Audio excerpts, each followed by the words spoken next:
Hello दोस्त, आज मैं आपके लिए लाया हूँ टॉपिक बैलेंस केमिकल इक्वेशन।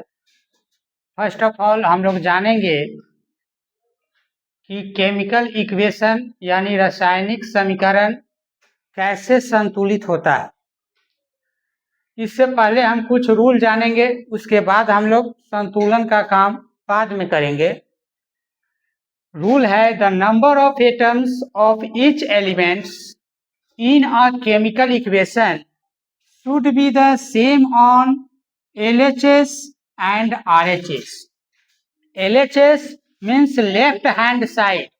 ये जो रिएक्टेंट वाला पार्ट है ये लेफ्ट हैंड साइड है, एंड ये प्रोडक्ट वाला जो पार्ट है या RHS है राइट हैंड साइड।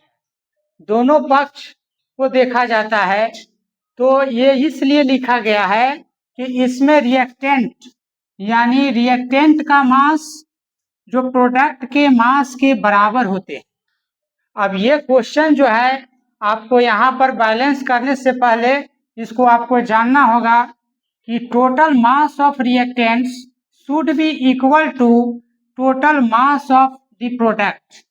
मान लीजिए कि 4 ग्राम A2 है प्लस 6 ग्राम B2 है, दोनों मिलकर एक प्रोडक्ट बनाया 2AB जो 10 ग्राम है।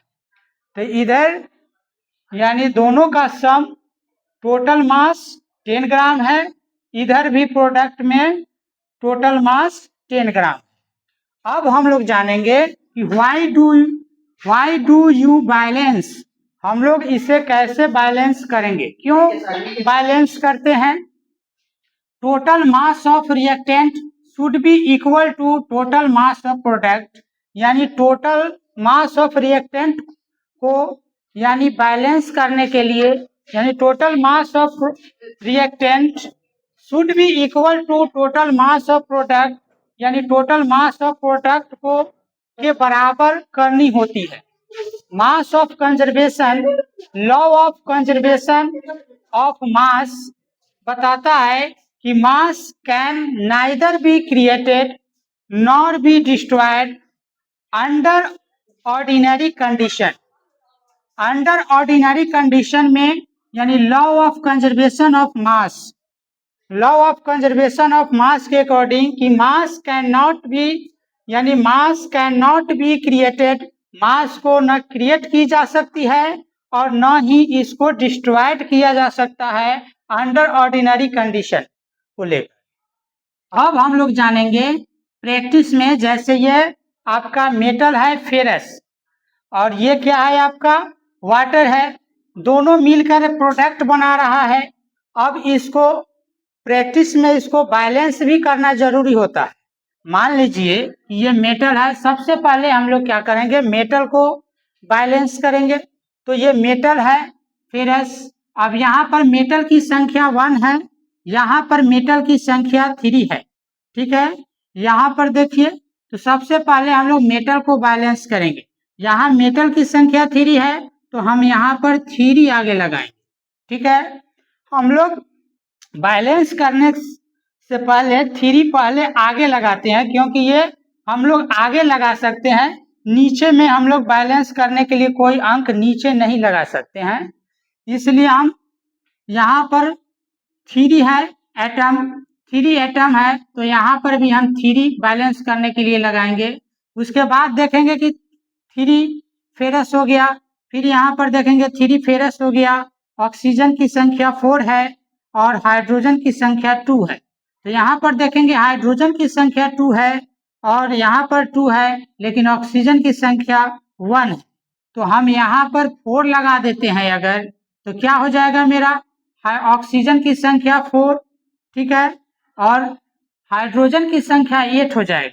तो यहाँ पर अगर हम 4 लगा देते हैं तो क्या हो जाएगा मेरा हाइड्रोजन की संख्या 8, हाइड्रोजन की संख्या 8 और यहाँ पर फेरस की संख्या 3, फेरस की संख्या 3, ऑक्सीजन की संख्या 4, ऑक्सीजन की संख्या 4। इस तरीके से ये बैलेंस हो गया। प्रैक्टिस के लिए और भी चीज हम एक चुटकुला सा कंडीशन बताएंगे आपको, जिसको हमेशा आप रिपीट करते रहेंगे और उसको याद रखेंगे तो आगे भी इसको बैलेंस किया जा सकता है, बैलेंस किया जा सकता है। तो इससे पहले हम इसको क्या करते हैं, मिटा लेते हैं ऊपर वाले रूल को, फिर हम आगे इसको बैलेंस करके बताएं। हेलो दोस्तों, अब मैं आपको बताने जा रहा हूँ मेटल के बारे में। पहले बैलेंस करने से पहले मेटल के बारे में जानना है कि कौन कौन सा मेटल है। उसके बाद नॉन मेटल की पहचान करेंगे, उसके बाद ऑक्सीजन की पहचान करेंगे, उसके बाद हाइड्रोजन की पहचान करेंगे। अब यहाँ देखेंगे कि सबसे पहले बैलेंस करने से पहले सबसे पहले मेटल को बैलेंस किया जाता है। तो मेटल में जैसे पोटेशियम हो गया, magnesium, calcium, Ag, Cu, Zn, Fe, Al, Mn, Pb, Ba, ये सब जो है मेटल है, यानी these are the metals. Non metal, उसके बाद हम लोग नॉन मेटल की बैलेंस करेंगे। ऑक्सीजन हो गया, क्लोरीन, ब्रोमीन हो गया, nitrogen, carbon, phosphorus and sulphur हो गया। तो नॉन मेटल को उसके बाद बैलेंस करेंगे। उसके बाद जो है तीसरा नंबर आता है ऑक्सीजन का, फिर हम लोग क्या करेंगे, ऑक्सीजन को बैलेंस करेंगे। ठीक है, ऑक्सीजन को तीसरे नंबर पर हम क्या करेंगे, बैलेंस करेंगे। अब यहाँ पर देखेंगे कि यहाँ पर लास्ट में हाइड्रोजन है, अब हाइड्रोजन को बैलेंस करेंगे। उससे पहले फिर हम एक बार इस रूल को जान जाएंगे कि ये जो है आपका rule, total mass of reactant should be equal to total mass of products. इस चीज को भी ध्यान में रखना है। Law of conservation of mass, mass can not be created, cannot be destroyed under ordinary condition। तो ये जो आप देखे हैं प्रैक्टिस में हम क्या करेंगे, और भी बैलेंस करने के लिए इक्वेशन लिखेंगे और मेटल के अकॉर्डिंग हम क्या करेंगे, चलेंगे। तो आपको बता रहे हैं, एक और है आपके लिए, ये है आपका एल्युमिनियम,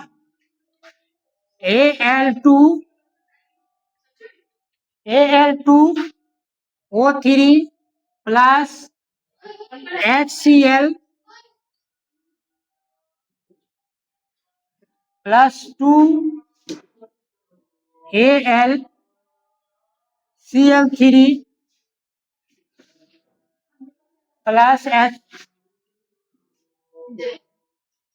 प्लस H2O। अब इसको हम लोग जानेंगे कि ये बैलेंस कैसे किया जाएगा। अकॉर्डिंग टू रूल सबसे पहले हम मेटल को देखेंगे। मेटल यानी एल्युमिनियम, एल्युमिनियम की संख्या यानी 2 एटम है, यहाँ पर भी 2 एटम है, ऑलरेडी बैलेंस है। उसके बाद हम लोग क्या करेंगे, नॉन मेटल को देखेंगे। क्लोरीन 1 है, क्लोरीन भी यहाँ पर क्या है, 3 है। तो सबसे पहले हम क्लोरीन को बैलेंस करेंगे, 3 लगाएंगे। क्लोरीन यहाँ बैलेंस हो गया। अब देखेंगे कि हाइड्रोजन 3 है, हाइड्रोजन यहाँ पर 2 है, हाइड्रोजन यहाँ पर 2 है। उससे पहले हम ऑक्सीजन को देखेंगे। ऑक्सीजन यहाँ पर 3 है, ऑक्सीजन यहाँ पर क्या है, ऑक्सीजन यहाँ पर 1 है। तो ऑक्सीजन को हम क्या करेंगे, 3 करेंगे। ऑक्सीजन यहाँ पर 3 हो गया। उसके बाद आपका यहाँ पर ऑक्सीजन 3 है, उसके बाद हाइड्रोजन यहाँ पर 3 है, हाइड्रोजन यहाँ पर 6 है। ये तो गड़बड़ हो गया। अब यहाँ हम करेंगे, पहले हाइड्रोजन को भी बैलेंस करना पड़ेगा। तो हाइड्रोजन यहाँ पर 6 हो गया, यहाँ हाइड्रोजन आपको यहाँ पर क्या हो गया, 3 हो गया। तो हम हाइड्रोजन को 6 करने के लिए हम क्या करेंगे, यहाँ पर हम हाइड्रोजन को 6 करेंगे, हाइड्रोजन को 6 करेंगे। अब हाइड्रोजन 6 हो गया, हाइड्रोजन भी 6 हो गया, ऑक्सीजन 3 हो गया, ऑक्सीजन 3 हो गया। और उसके बाद क्लोरीन यहाँ पर 2 3 जा 6 हो गया, क्लोरीन भी 6 हो गया। एल्युमिनियम 2 होना चाहिए, एल्युमिनियम भी 2 हो गया। देखिए अब बैलेंस हो गया। इसी तरीके से हम इस रूल के अकॉर्डिंग बैलेंस करेंगे और आगे चलकर बहुत सारे न्यूमेरिकल जो मिलेगा आपको, इसी तरह से आप बैलेंस करेंगे। That's all, thank you.